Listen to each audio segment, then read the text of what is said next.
So today I will be reviewing Real Housewives of Atlanta season 9 episode. So let's start out talking about this whole Phaedra Candy beef they got going, because it doesn't make sense to me. Now, I'm not one of these chicks that shies away from controversy. Matter of fact, hate is probably one of my favorite emotions. Like, I love to hate. It just resolves things for me. It gets the job done, and I will hate anywhere. I'm not the one that don't want to make a public scene. If it has to go down in public, child, it's got to go down in public. That's just how I am. It resolves shit. But what I don't like is hating for no goddamn reason. Listen, this whole Phaedra and Candy thing, I'm not understanding the Phaedra. Now, I like both of you the same way. I loved it when y'all were tight and were good friends. So I need to know why I'm hating. I need to know the full story to understand what's going on before I pick a side. But I do not look. I didn't check the mail. I looked at my emails, my text messages. I did not get a memo as to why is Phaedra hating on Candy. It's not making a bit of sense to me. None of it. I mean, is it the whole Apollo thing? She didn't make Apollo steal. Is it Apollo being close to Todd? That's not her. She can't control that either. Todd's allowed to pick his old friends. Is it the shit Mama Joyce be saying? We all know Candy cannot control Mama Joyce. I mean, you said a couple seasons back that she wasn't a good friend to you. Was she supposed to call you and referee the arguments? I don't know what happened. I am thoroughly confused. But all I know is you're not making things better, Phaedra. Now, is there no other way around this? You aiding Johnny Winston in this whole let's sue Candy thing, getting your nose in the shit that does not affect you, it's not a good look. It's just not a good look. It makes no sense, okay? Now, to come after somebody on a personal level and exchange arguments, that's one thing. You know, that's this life. And I'm the queen. I'm the queen of arguing, okay? Queen. I get it.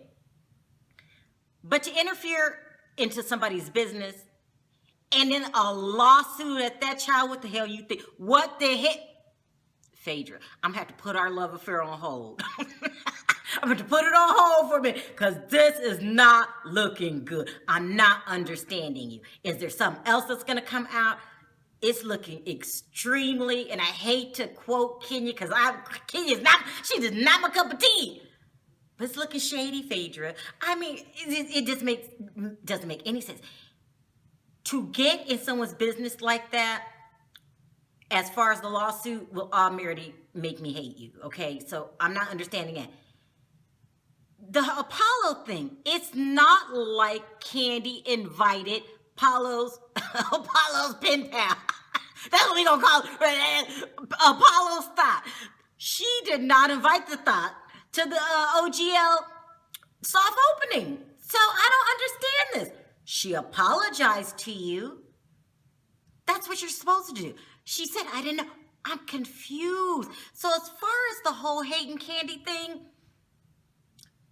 Phaedra, I'm gonna have to leave you out there on the island by yourself. The shit makes no damn And as far as Johnny Pinhead Winston, that boy got a pinhead.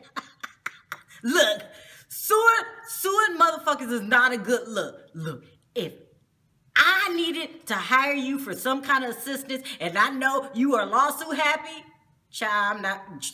That kills that deal. Chateau Sheree. Look, I gotta give credit where credit is due. Chateau Sheree is the most beautiful house on the show. Let me think about this before I say this next line. It might be the most beautiful house in the franchise. I mean, you give Lisa Vanderpump a run for her money. Now, you two, as far as I'm concerned, is running neck and neck. Chateau Sheree is the bomb. So I gotta give credit where credit is due, okay? Everybody could hate. You went through hell to get it up, but you pulled it off. You pulled it off. I mean, the house is, who damned the basement? Kenya, damn the basement. Like, your ass is riding on some jealousy shit right now. Like, you gotta give credit where credit's due, Kenya. And if y'all are in the house wars, I don't understand the house wars personally, but if you want to play the house wars game, checkmate. Kenya, your ass is out, okay? And don't be talking about, oh, you see that corner over there where that little corner ain't painted. No, shut the hell up. She won. Hands down. Gotta give it to you. Beautiful, beautiful house.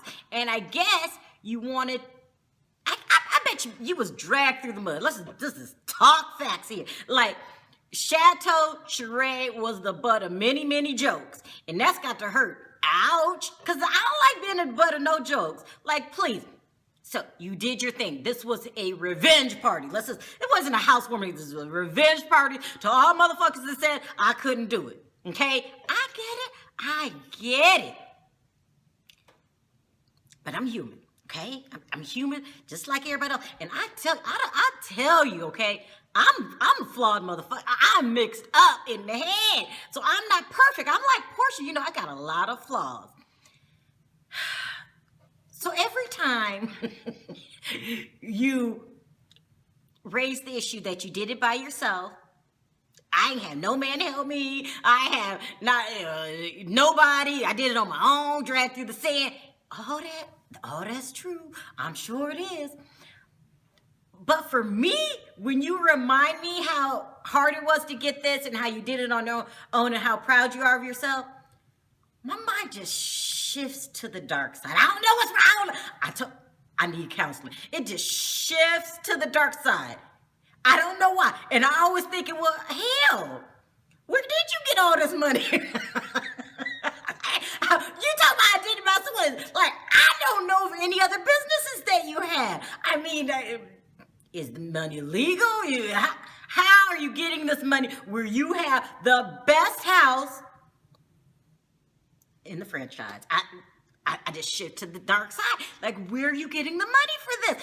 When I see Lisa Vanderpump's home, we see her in all her 38 businesses. Like, she juggling.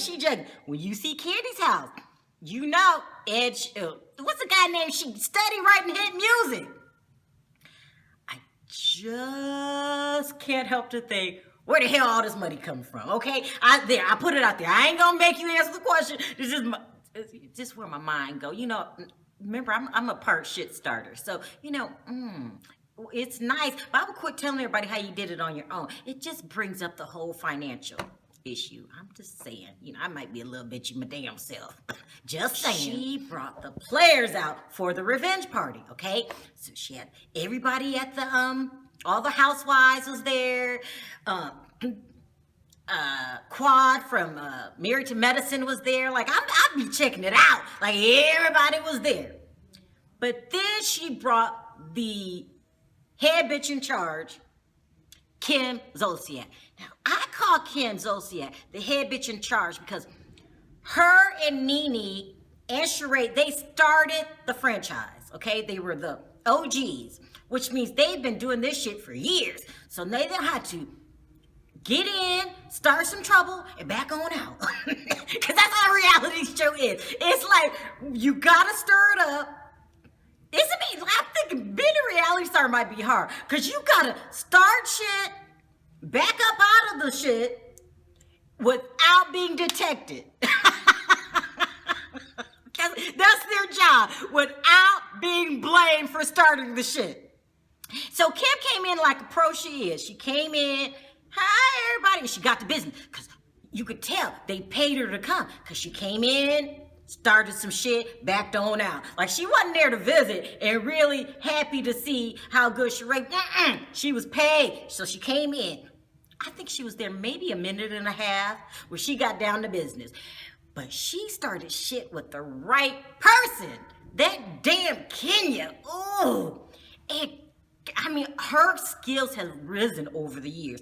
Like, I'm gonna say, now this is a powerful statement, but she might be the best white shade thrower on television. Because it's an art form. It's an art. Throwing shade is an art form, and most white women, they don't like to throw shade. You know, they're kind of proper with it. She got down to business. She picked the right target because she knew Kenya's jealous of Sheree's house. Look, let's just get it out there. She had no business going in the damn basement, pointing all the damn flaws out in the house. So Kim came in and did what she was paid to do. She was like, you're an asshole. and she is, everybody know, Kenya's like the show's asshole. She's just the show's asshole. She came in, she stood up for herself. When Kenya started her little shade throwing shit, Kim wasn't taking it. She was flying back. She said, what about your life? She said, bitch, you jealous of me. She said, you want to have a kid. That's true. You kind of admitted it on the show. She said, so when she was calling Kim the octo mom, Kim she was deflecting, okay? She was like, bitch, you wish you was married. It's true. Kenya, you can't deny. You got spit up and thrown out by a pro. Thank you, Kim, for coming in and knowing how to start the drama. And then once you get it on and popping, you back out. I was surprised that Kandi apologized to you, but 5 years is a long time. You guys was beefing about the whole song, Tardy for the Party thing. It's over. Put to rest. You guys have both moved on, made money in other venues, and so whatever. Let it be what it is. It's over.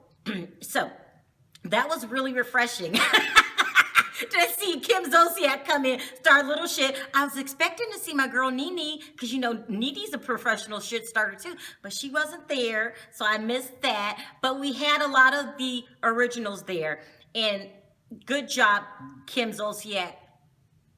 Good seeing you. Started trouble. There was no resolution besides you and Kandi, and that's how it's supposed to be, I guess. We have no show if we don't have no drama that makes sense, and this made sense. Kenya, you got called out for being an asshole. Besides that, there wasn't really too much more going on. They showed a cute scene with Portia and her sister going to visit their father's grave. It was kind of touching, and showed how tight they are as sisters, so that was good to watch. They showed Cynthia trying to mend fences with Peter. She's just insisting on being friends with Peter. I just feel that Cynthia's just a good person at heart because, when I'm done with you, I'm done with you. But for her, it's very important that they remain friends, and he's on to that. So he's trying everything he can to avoid her and make her feel guilty. Hopefully in time, she'll get over it. Besides that, there wasn't too much going on. No problems were resolved. So we are ripe and ready for season 10 to pick up with all the problems that never get resolved. And I don't know what it is. This is the winning formula. This is why I love this show. Every time I turn it on, it's going to be some shit. And that's right up my alley. I love it. I love it. I love it. Now, next I hear there's a 4-part reunion. 4! You know what that means, child? It must be good and juicy and made for sick individuals such as myself. So I will be there the next 4 episodes for this reunion. Until then, thanks for watching. See you next time. Bye.